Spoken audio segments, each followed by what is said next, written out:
Friends, welcome. আজকে আমি তোমাদের কাছে একটা ইনফরমেশন নিয়ে, মানে একটা ইনফরমেশন দেওয়ার জন্য ভিডিওটা শুট করছি। অ্যাকচুয়ালি ইনফরমেশনটা অবশ্যই কম্পিটিটিভ এক্সামের বিষয়ে। আমাদের ওয়েস্ট বেঙ্গলে ডব্লিউবিসিএস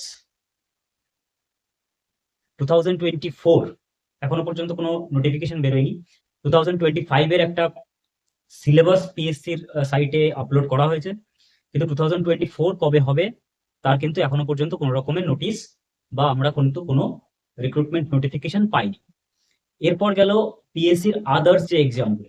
আদার্স এক্সামের মধ্যে বড় এক্সাম যদি বলি অডিট অ্যান্ড অ্যাকাউন্টস, সেটাও জুন মাসে হওয়ার কথা ছিল, 28 জুন প্রিলিমিনারি হওয়ার কথা ছিল। অগাস্টে তোমার মেন্স হওয়ার কথা ছিল 2023 এক্সামের। এই হচ্ছে ডব্লিউপিএসসি মিসলেনিয়াসের আগের মেন্সটা এখনো পর্যন্ত হয়নি। পিএসসির ক্লার্কশিপ, সেটাও এখনো নোটিফিকেশন বেরোয়নি। মিসলেনিয়াসের কোনো নোটিফিকেশন বেরোয়নি এখনো পর্যন্ত। তো এই অবস্থায়, আর আমরা সবাই জানি ওবিসি নিয়ে একটা কেস চলছে, সেই কেসটা যতদিন না পর্যন্ত মিটছে ততদিন পর্যন্ত ডব্লিউবিপিএসসি কিন্তু কোনো নোটিফিকেশন, মনে হয় আমার যতদূর মনে হয় ততদূর কোনো নোটিফিকেশন আউট করবে না। ঠিক এই অবস্থাতে আমরা এখন কি করতে পারি, সেটা হচ্ছে সেন্ট্রাল গভর্নমেন্টের এক্সামগুলো দেওয়া। আর সেন্ট্রাল গভর্নমেন্ট এক্সামগুলোর মধ্যে ইউপিএসসি তো একটা আছেই। যারা ইউপিএসসির প্রিপারেশন নিচ্ছ তাদের জন্য, অথবা যারা ডব্লিউবিসিএস 25-কে লক্ষ্য করে প্রিপারেশন নিচ্ছ, মানে ডিটেইল সিলেবাসে যারা প্রিপারেশন নিচ্ছ তাদের জন্য আজকে যে আমি নোটিফিকেশনটা কথা বলবো বা যে এক্সামটার কথা বলবো, সেটা খানিকটা সেই সিলেবাসটাকে ম্যাচ করবে বলে আমি এই নোটিফিকেশনটা বা এক্সামটার কথা আজকে বলতে এসেছি। এই এক্সামটা হচ্ছে ইউপিএসসি কন্ডাক্ট করে। এক্সামটা হচ্ছে ইপিএফও, ইও এও। ইউপিএসসি কে এক্সামটা কন্ডাক্ট করবে কে? ইউপিএসসি কোন অর্গানাইজেশনের? EPFO, employees provident fund of India এর, মানে এই সংস্থার জন্য ইউপিএসসি এক্সামটা কন্ডাক্ট করে। রিক্রুটমেন্ট কোথায় হবে? তোমার ইপিএফও তেই রিক্রুটমেন্ট হবে, মানে ইপিএফও রিজিয়নাল অফিস যতগুলো আছে সেই রিজিয়নাল অফিসগুলোতে বা হেড অফিসে তোমার রিক্রুটমেন্টটা হবে। এবার তাহলে কি কি পোস্ট আছে এখানে বা ডিটেলস। ইপিএফও ইও অথবা পোস্টের নাম হচ্ছে, পোস্টের নাম এখানে দুটো পোস্ট নোটিফিকেশন এখনো পর্যন্ত আমরা জানি, দুটো পোস্টের নোটিফিকেশন বেরোনোর কথা আছে। একটা হচ্ছে ইপিএফও আর একটা হচ্ছে এপিএফসি। ইও অথবা এও আর এপিএফসি, আমি দুটোর কথাই আজকে ডিটেলসে বলবো। ইও অথবা এও মানে হচ্ছে এনফোর্সমেন্ট অফিসার আর accounts officer. APFC assistant provident fund commissioner. ঠিক আছে, ক্লিয়ার হলো? তাহলে কি পোস্ট? এই পোস্টের এক্সাম আগে কি হয়েছে আর এখন এই বছর মানে 2025, আমি এটা বলছি 2025 এর কথা, 2025 এর এখন স্ট্যাটাসটা কি এবং এর আগে কত এক্সাম হয়েছে, কি কি এক্সাম হয়েছে দেখো। ইও আর এও রিসেন্ট যে এক্সামটা হয়েছে সেটা 2023 তে এক্সাম হয়েছে। অ্যাকচুয়ালি ইপিএফও, ইউপিএসসি ইপিএফওর যে এই এক্সামটা, সেই এক্সামটা প্রত্যেক বছর আমরা যেরকম দেখি এসএসসি, পিএসসি, ডব্লিউবিসিএস বলো বা ইউপিএসসির সিভিল সার্ভিসেস যেটা এক্সামটা, সেটা প্রত্যেক বছর কন্ডাক্ট হয়, অ্যানুয়ালি কন্ডাক্ট হয়, কিন্তু এটা কিন্তু পিরিয়ডিক্যালি কন্ডাক্ট হয়। এবং 2023-তে লাস্ট এর রিক্রুটমেন্ট হয়েছে 2023-তে, তার আগে 2017-এ হয়েছিল। এবং এপিএফসির ক্ষেত্রে 2020, 2002, 2004, 2012 এবং তারপরে 2023-তে কিন্তু আমরা দেখতে পেয়েছি এর এক্সামটা হয়েছে। এবার এই এক্সামের ইও আর এও এপিএফসি, আমি ফার্স্টে ইওর কথা বলি। এনফোর্সমেন্ট অফিসার আর অ্যাকাউন্টস অফিসার, ঠিক আছে। এলিজিবিলিটি কি আছে? এলিজিবিলিটি কি আছে? যা এলিজিবিলিটি নরমালি সব এক্সামে থাকে, আমাদের ডব্লিউবিসিএস বা সিভিল সার্ভিসের, ইউপিএসসি নরমাল সিভিল সার্ভিসের যা এলিজিবিলিটি থাকে ঠিক same. Simple graduation, any discipline, যে কোনো ডিসিপ্লিন থেকে গ্র্যাজুয়েশন হলেই আমরা কিন্তু এই পরীক্ষাটা এক্সামে বসতে পারবো। হ্যাঁ, বসার পর এর এজ ক্রাইটেরিয়া, এর ম্যাক্সিমাম এজ ক্রাইটেরিয়া থাকছে 30 ইয়ার্স। ম্যাক্সিমাম এজ ক্রাইটেরিয়া কত থাকছে? 30 ইয়ার্স। এপিএফসির ক্ষেত্রে এলিজিবিলিটি, এডুকেশনাল এলিজিবিলিটি যদি আমি বলি, গ্র্যাজুয়েশন, যেটা এসেনশিয়াল গ্র্যাজুয়েশন। আর এখানে আরেকটা ডিজায়ারেবল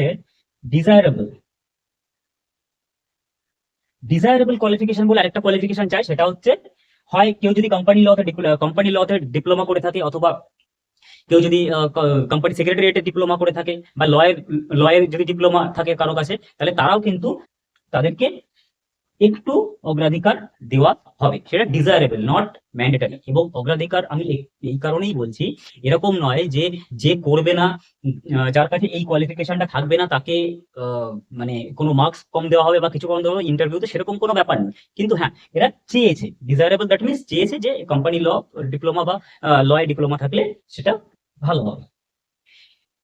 এখানেও গ্রাজুয়েশন, এর এজ ম্যাক্সিমাম এজ ক্রাইটেরিয়া কি 35, এর ম্যাক্সিমাম এজ ক্রাইটেরিয়া 35। রিল্যাক্সেশন কিন্তু এক্ষেত্রেও আছে, এক্ষেত্রেও যা নর্মাল গভর্নমেন্ট নোটিফাইড রিল্যাক্সেশন সেটা অবশ্যই পাবে। ওবিসি ওবিসি 3 ইয়ার্স, তারপর ওবিসি 3 ইয়ার্স পাবে, তারপর তোমার এসসি এসটি যদি হয় এসসি এসটিরা 5 ইয়ার্স পাবে। এগুলো কিন্তু প্রত্যেক ক্ষেত্রে এটাও থাকছে এটাও থাকছে, ইও এবং এপিএফসি এপিএফসি। তারপর কি, তারপর হচ্ছে এর এক্সামের প্যাটার্ন। এর এক্সামের প্যাটার্নটা কি দেখো, ইও এও অথবা এপিএফসি দুটোর এক্সামের প্যাটার্নই কিন্তু সেম থাকবে, দুটোর এক্সামের প্যাটার্ন সেম। সব থেকে মজার জিনিস, সিভিল সার্ভিস বলো আর 2025 থেকে আমাদের ডব্লিউবিসিএস হোক না কেন, ডব্লিউবিসিএস রিটেন একটা ডেসক্রিপটিভ কিন্তু একটা থাকছে। কিন্তু এই ক্ষেত্রে সব থেকে মজার জিনিস হলো, এখানে একটাই মাত্র রিক্রুটমেন্ট টেস্ট, যেটাও এমসিকিউ বেসড, সেটাও আবার পেন পেন্সিল মোডে, not in computer mode.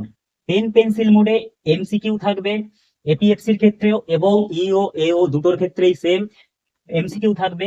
Recruitment test সেটাকে বলা হয় রিক্রুটমেন্ট টেস্ট, এবং অবজেক্টিভ টাইপেরই কিন্তু কোয়েশ্চেন থাকবে। তারপরেই কিন্তু পার্সোনালিটি টেস্ট বা ইন্টারভিউ, মাঝে আর কোনো কিন্তু এখানে স্টেপ নেই। এতটা মানে ভালো একটা এক্সাম, বুঝতেই পারছো ইউপিএসসি কন্ডাক্ট করছে, মানে ছোটখাটো কোনো এক্সাম নয়। এবং স্যালারি স্ট্রাকচার, আমি স্যালারি স্ট্রাকচারে আসবো, স্যালারি স্ট্রাকচার খুব হ্যান্ডসাম স্যালারি স্ট্রাকচার, খুব ভালো পোস্টের, ভালো পোস্ট, মানে লেভেল 8 আর লেভেল 10 এর পোস্ট, মিনিস্ট্রিয়াল লেভেল 10 মানে তোর মিনিস্ট্রিয়াল, আর লেভেল 8 নন মিনিস্ট্রিয়াল, কিন্তু খুব ভালো পোস্ট। প্রমোশনাল যে স্কোপ গুলো সেগুলো দারুণ এই পরীক্ষায়, মানে এই এক্সাম যারা ক্র্যাক করে তাদের প্রমোশনাল স্কোপ কিন্তু দারুণ, স্যালারি খুব ভালো স্যালারি।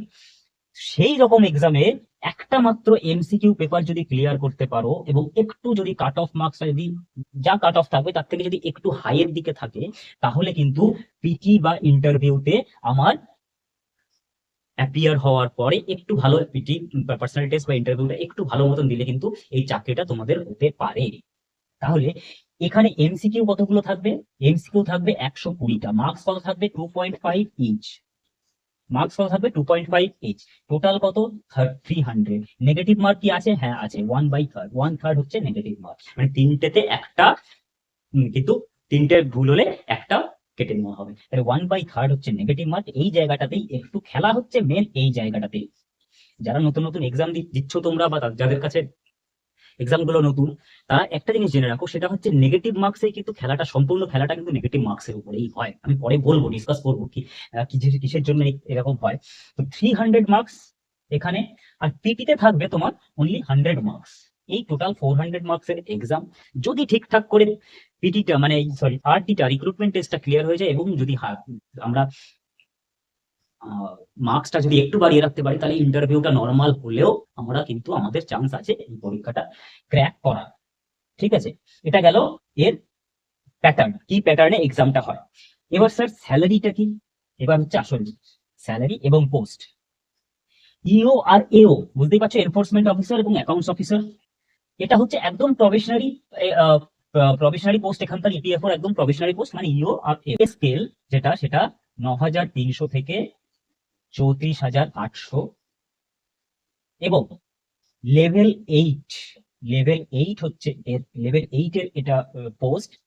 ইনহ্যান্ড স্যালারি যদি কথা বলো, ইনহ্যান্ড স্যালারি কিন্তু 75,000 to 80,000, ইনহ্যান্ড স্যালারি কিন্তু তোমরা ঢুকেই পাবে এটা। দুটো মাত্র এক্সাম ক্র্যাক করে, বুঝতে পারছো, দুটো মাত্র এক্সাম ক্র্যাক করে, এবং কিভাবে ক্র্যাক করা যায় সেটা আমি ডিটেলসে বলবো। আমি আমার কোর্স লঞ্চ করছি আজকে থেকে ইউটিউবে, ফ্রি কোর্স বাংলায়, ইউটিউবে ইপিএফ এর জন্য। এর আগে কোনো কোর্স ছিল না, কোনো কোর্স নেই এখনো পর্যন্ত। কমপ্লিট ইপিএফ, শুধুমাত্র ইপিএফ কে টার্গেট করে, এও ইও এবং এপিএফসি কে টার্গেট করে আমি ইউটিউবে ফ্রি ক্লাস আজকে থেকে চালু করছি। সুতরাং তোমরা যারা যারা জয়েন হতে চাও তারা তারা ইমিডিয়েট আমার চ্যানেলটা সাবস্ক্রাইব করো এবং আমার চ্যানেলে ফ্রিতে ভিডিওগুলো দেখো এবং এই পরীক্ষাটা ক্র্যাক করার চেষ্টা করো। খুব দারুণ একটা এক্সাম ক্র্যাক করার পরে তোমরা রিয়েলাইজ করবে, বা যদি একটুখানি বুঝতে পারো যে ইউপিএসসি লেভেলের এই এক্সামটা কি লেভেলের এক্সাম, তাহলে তোমরা ঠিকঠাক বুঝতে পারবে। 75,000 to 80,000 এর স্যালারি, স্টার্টিং স্যালারি। আর যদি আমি এপিএফসি এর কথা বলি, এপিএফসি অ্যাসিস্ট্যান্ট, নাম বুঝতে পারছো, assistant provident fund commissioner. Direct তোমরা কমিশনার, যে কমিশনার হতে গেলে যদি ইও পাও বা এও পাও, ওখান থেকে মোটামুটি 8 বছর লেগে যাবে তোমাদের এই জায়গায় পৌঁছতে। ডাইরেক্ট কমিশনার পোস্টে তোমরা কিন্তু রিক্রুট তোমাদের হবে ডাইরেক্ট কমিশনার পোস্টে। এবং এখানে তোমার স্যালারি পে স্কেলটা কি 15,600 থেকে কিন্তু 56,100। 15,600 থেকে 56,100। ঠিক আছে, এখানে এটা কিন্তু লেভেল 10 এর পোস্ট। আর লেভেল 10 মানে হচ্ছে তোমার এখানকার স্টার্টিং স্যালারি হবে 1,10,000 থেকে 1,20,000, কিন্তু ডিপেন্ড করবে সিটি ওয়াইজ। মানে 12 থেকে 13 লাখের প্যাকেজ যদি এপিএফসি তোমরা ক্লিয়ার করতে পারো। তাহলে স্যার এই বছর এই এক্সাম, এবার এত কিছু, এই বছর এই এক্সাম কোথায় হচ্ছে, কিভাবে হচ্ছে? জুন অথবা জুলাই, লাস্ট যে আরটিআই রিপ্লাই আমরা পেয়েছি তাতে জুন অথবা জুলাইতে কিন্তু নোটিফিকেশনটা বেরোবে। জুন অথবা জুলাই ইউপিএসসি থেকে ইপিএফও থেকে ইউপিএসসি তে তার রিকুইজিশন দেওয়া হয়ে গেছে। জুন বা জুলাইতে আমরা দেখতে পাবো এর নোটিফিকেশন। এক্সাম স্যার কখন? অক্টোবর ইয়া নভেম্বর। অক্টোবর ইয়া নভেম্বরে কিন্তু আমরা এর এক্সামটা কিন্তু দেখতে পারবো, এক্সামটা কিন্তু আসবে। সুতরাং এখন থেকে প্রিপারেশন নিলে আমাদের হাতে 6 থেকে 7 মাস সময় আছে। কি কি সাবজেক্টের উপরে কিভাবে, কোন স্ট্র্যাটেজি মেনটেন করে, কত ঘন্টা পড়ে, কোন সময়, কোন কোন সিলেবাসের কোন জায়গাটা ধরে আমরা কিন্তু এগোবো, সেটা কিন্তু আমি কমপ্লিট ডিটেলস তোমাদেরকে বলবো। শুধু সেই কটা জিনিস এই 7টা মাস 6টা মাস যদি ফলো করতে পারো, যদি ঠিকঠাক ভাবে ফলো করতে পারো, তাহলে কিন্তু এক্সাম ক্র্যাক করাটা খুব একটা কঠিন হবে না এবং এক্সামটা কিন্তু তোমরা ইজিলি পাস করতে পারো। ঠিক আছে, অক্টোবর নভেম্বরে হওয়ার কথা আছে, অক্টোবর নভেম্বরে হবে। এরপরে স্যার, এরপরে কি আছে? এরপরে আসি সিলেবাসে, এরপরে আসি সিলেবাসে। ও আচ্ছা, পোস্ট কতগুলো? ইয়েস, পোস্ট কতগুলো? এও ইওর ক্ষেত্রে পোস্ট হচ্ছে 156। আমাদের যতদূর জানা আছে পোস্ট 156 এর কমবে তো না, বাড়তে পারে, ইনক্রিজ হতে পারে, কিন্তু এর থেকে কমবে না। আর এপিএফসির জন্য কিন্তু 74 পোস্ট, এপিএফসির জন্য 74 পোস্ট, প্লাস হবে মাইনাস হবে না। 74 পোস্ট এপিএফসির জন্য আছে, এও ইওর জন্য আছে 156 পোস্ট, টোটাল 230 পোস্টের জন্য কিন্তু রিক্রুটমেন্টটা হবে। ঠিক আছে, এখন থেকে যারা লেগে পড়ো, কারণ অনেকেই 2-3 বছর ধরে এই পরীক্ষাটা দিচ্ছে। যারা তোমরা দিয়েছো বা দেবে, প্রত্যেককেই আমি বলছি একটু সিরিয়াসলি যদি পরীক্ষাটা প্রথম থেকে অ্যানালিসিস করে কোনটা সাবজেক্টটা আমার মার্ক ক্যারি করবে, কোন সাবজেক্টটা মার্কস ক্যারি করবে না, সেই হিসাবে যদি, কারণ এর সিলেবাসটা একটু হিউজ, যেমন ইউপিএসসি তে সিলেবাসটা হিউজ থাকে, এরও এখানে কিন্তু সিলেবাসটা, যেহেতু একটা এক্সাম, দেখো একটা এক্সাম ক্র্যাক করার পরেই এত বড় একটা পোস্ট, সেহেতু সিলেবাসটাতে একটু হিউজ থাকবে, পড়াশোনার লেভেলটা একটু হাই তো হবেই, যেহেতু ইউপিএসসি কন্ডাক্ট করছে, সেটা তো বুঝতেই পারছো। তো ইউপিএসসি যেহেতু কন্ডাক্ট করছে, সিলেবাসটা যেহেতু হাই, সেহেতু কম, আমরা কি করবো, আমরা স্ট্র্যাটেজি এমন বানাবো যাতে কম পড়তে হয় কিন্তু বেশিটা কভারেজ হয়। এর সিলেবাস কি আছে? সিলেবাস অ্যাজ ইউজুয়াল যেরকম ইউপিএসসি তে নর্মালি থাকে সেই সিলেবাসটাই আমরা দেখবো, কিন্তু কিছু কিছু জায়গায় একটু এক্সট্রা আছে। যারা ইউপিএসসি বা ডব্লিউবিসিএস পরীক্ষা দিচ্ছ তাদের সঙ্গে একটু আলাদা হবে, সেটা কোন কোন জায়গায় সেটা আমি বলছি। ফার্স্টেই তো একটা ইংলিশ তো থাকছে, ইংলিশ কম্প্রিহেনশন তো একটা থাকছেই, জেনারেল ইংলিশ তো থাকবেই। তারপরে তারপরে থাকবে জেনারেল সায়েন্স, জেনারেল সায়েন্স তো একটা আছে, and technology, science and technology, এটা তো একটা আছে। তারপর আমাদের কি থাকবে? তারপর আমাদের থাকবে polity and economy, polity and economy. এইখানে ইকোনমিটা কিন্তু যারা ব্যাংকিং এর এক্সাম দিচ্ছ তাদের ক্ষেত্রে যে ইকোনমিটা যতদূর তোমরা পড়েছো ততদূর কিন্তু তোমাদের এখানে কাজে লেগে যাবে। পলিটি তো আমরা সব এক্সামের জন্যই পড়ি, সব এক্সামের জন্যই পড়ি পলিটি, সুতরাং এই জায়গাটা কোনো নতুন কিছু নয়। সায়েন্স অ্যান্ড টেকনোলজি সব এক্সামের জন্যই পড়ি, ইংলিশটা আমাদের সব এক্সামের জন্যই পড়তে হয়, অসুবিধা নেই। ইকোনমিটা যারা বেসিক্যালি ইউপিএসসি যারা দিচ্ছ, ডব্লিউবিসি যারা দিচ্ছ, তাদের তো মেন্স যারা দিয়েছো একবার, তাদেরকে তো পড়তেই হচ্ছে। তাছাড়া ব্যাংকিং এর যারা এক্সাম দিচ্ছ তাদেরকেও কিন্তু ইকোনমিটা যে লেভেলে করতে হয়, মানে মাইক্রো প্লাস ম্যাক্রো, এই দুটোই কিন্তু আমাদের এখানে দেখতে পাচ্ছি আমরা থাকবে। তারপর কি? তারপর এখানে একটা নতুন জিনিস আছে, সেটা জেনারেল অ্যাকাউন্টিং প্রিন্সিপাল। যারা অ্যাকাউন্টের ব্যাকগ্রাউন্ডের নও, অ্যাকাউন্টিং প্রিন্সিপালস, যারা অ্যাকাউন্টিং ব্যাকগ্রাউন্ডের নাও তাদের ক্ষেত্রে এই জিনিসটা নতুন লাগবে, কিন্তু যারা অ্যাকাউন্টিং ব্যাকগ্রাউন্ডের তাদের ক্ষেত্রে কিন্তু এই জিনিসটা নতুন লাগবে না। ঠিক আছে, কিছুই নেই এখানে, খুব ইজি, মানে অ্যাকাউন্টিং এর একদম বেসিক লেভেল 11-12 এর বা এনসিইআরটি 11-12 যদি তোমরা দেখো, আমি সেখান থেকে বলে দেবো অ্যাকাউন্টস এর কি কি আছে না আছে। একটা ছোট্ট একটা সামারি, শুধু সেই সামারি সেই কটা জায়গা চ্যাপ্টার কভার করলে, এরকম নয় যে 11-12 এর টোটাল অ্যাকাউন্টস তোমাকে করতে হবে বা হাতে কলমে অ্যাকাউন্টস শিখতে হবে, সেরকম নয়। কয়েকটা বেসিক কোয়েশ্চেন, থিওরি বেসড কয়েকটা কোয়েশ্চেন এবং কিছু কিছু শর্ট মানে প্রবলেম যেখানে দেওয়া থাকবে সেইগুলো ছাড়া আর বাদ বাকি কিচ্ছু করতে হয় না। এইটা করতে হয় এখানে জেনারেল অ্যাকাউন্টিং প্রিন্সিপাল, এটা নতুন সাবজেক্ট। এই জায়গাটাতে ছেলেপুলেদের একটু প্রবলেম হবে। তাছাড়া আরো দুটো নতুন নতুন সাবজেক্ট কি আছে, industrial industrial relation industrial relation and labour law এই জায়গাটাও কিন্তু নতুন লাগবে তোমাদের সবার ক্ষেত্রে। ইন্ডাস্ট্রিয়াল রিলেশন এবং লেবার ল, ইন্ডাস্ট্রিয়াল রিলেশন এবং লেবার ল কতগুলো অ্যাক্ট আছে, সেই অ্যাক্ট গুলো আমাকে কভার করতে হবে। সেই কি কি অ্যাক্ট আছে না, মিনিমাম ওয়েজেস অ্যাক্ট আছে, ট্রেড ইউনিয়ন অ্যাক্ট আছে, তারপর তোমার বোনাস বোনাস অ্যাক্ট আছে, ইন্ডাস্ট্রিয়াল ডিসপুটস অ্যাক্ট আছে। এই কতগুলো অ্যাক্ট এবং যে নতুন যে লেবার কোর্সটা আসছে, সেই লেবার কোর্স যখন আমি পড়াবো, যাদের কাছে নতুন বা যাদের কাছে সাবজেক্টটা পুরোপুরি নতুন, তারা যখন আমি পড়াবো তখন আমি বুঝতে পারবে কিছু নয়, কয়েকটা শুধু সিলেক্টেড জায়গা, শুধু সেখান থেকে আমরা মার্ক করে পড়বো, কয়েকটা সিলেক্টেড কোয়েশ্চেন মার্ক করে পড়বো, তাহলেই কিন্তু সেখানে থেকে বাদ বাকি আর কিচ্ছু আসবে না।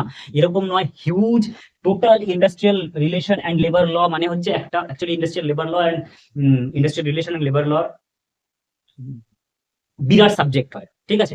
বিরাট সাবজেক্ট হয়, এমবিএ এর একটা বলতে পারো এটা একটা স্ট্রিম, ঠিক আছে। তো সেই জায়গাটা না, অত কিছু করতে হবে না, জাস্ট কয়েকটা জায়গা খুঁটিয়ে খুঁটিয়ে কোয়েশ্চেন যেখান থেকে আসার কথা ঠিক সেইখানে, সেই কয়েকটা কোয়েশ্চেন শুধু করতে হবে, ম্যাক্সিমাম কিছু নেই, ঠিক আছে। এটা গেল।